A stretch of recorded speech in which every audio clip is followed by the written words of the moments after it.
नमस्कार, मैं हूं सूर्य नारायण भारती। आप देख रहे हैं खगड़िया आर पार की सनसनीखेज खबरें। मेरी मौजूदगी अभी गौरा सत्ती पंचायत में है, जहां किसान आज़ाद पासवान के आवास पर मेरी मौजूदगी है। यहां से सबसे पहले मैं उस ज़मीन पर गया जहां विवादों के घेरे में वह ज़मीन 2018 से अभी तक वह ज़मीन विवाद के घेरे में है, जबकि आज़ाद पासवान के पास उक्त 6 कट्ठे ज़मीन का दाखिल खारिज से लेकर करेंट रसीद तक मौजूद है। लेकिन कुछ असामाजिक तत्व के द्वारा उक्त ज़मीन पर धार्मिक स्थल की दुहाई देकर उस ज़मीन पर इन्हें बीते 4 वर्षों से चढ़ने नहीं दिया जा रहा है। उक्त ज़मीन पर धारा 144 भी लागू किया गया, 45 भी लागू किया गया, लेकिन माननीय न्यायालय अनुमंडल न्याय दंडाधिकारी के माध्यम से बार बार द्वितीय पक्ष के लोगों को समुचित दस्तावेज न्यायालय को समर्पित करने की दिशा में आदेश देते रहे, लेकिन आज तक उस ज़मीन का दस्तावेज द्वितीय पक्ष के द्वारा न्यायालय को प्रस्तुत नहीं किया गया और प्रथम पक्ष के आज़ाद पासवान के द्वारा समुचित दस्तावेज के साथ आज भी वो दर कर भटक रहे हैं और न्यायालय का दरवाज़ा खटखटा रहे हैं। 144 बगैर सुनवाई का ख़त्म कर दिया गया, 145 बगैर सुनवाई का पेंडिंग हो गया। आखिर पीड़ित कहाँ न्याय के लिए जाएगा,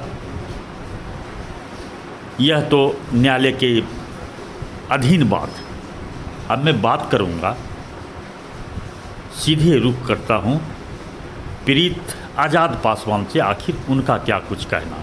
6 कट्ठे ज़मीन के विवाद में आपका क्या कुछ कहना है?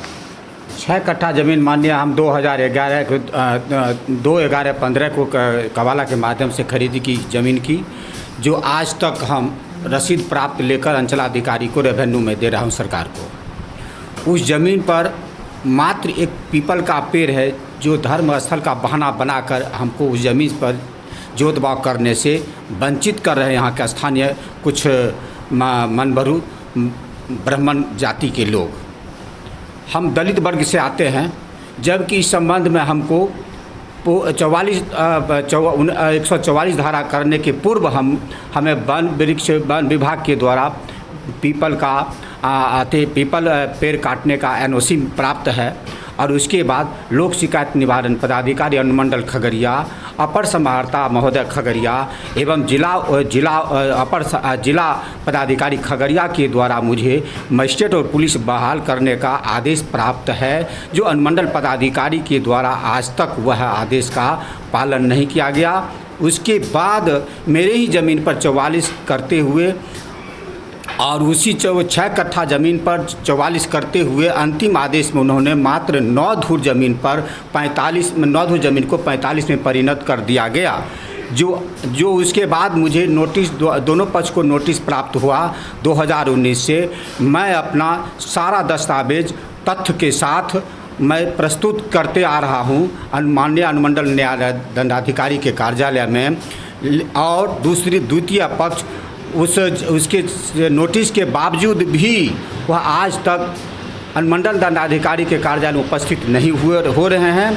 उनके माननीय अधिवक्ता को साइन भी करा दिया गया, फिर भी आज तक किसी प्रकार का वो दस्तावेज प्रस्तुत नहीं कर रहे हैं।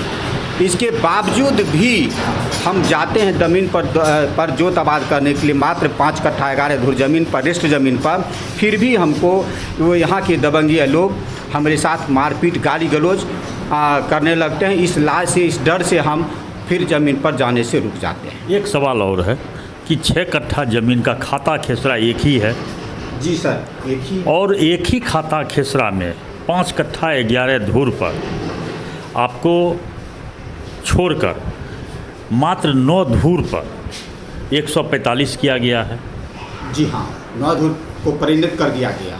9 धूर पर ही 145 किया गया है और शेष ज़मीन को मुक्त कर दिया गया है। जी हाँ, जी।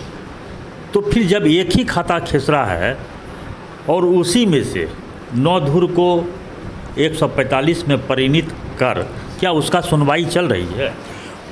9 धूर का सर सुनवाई आज तक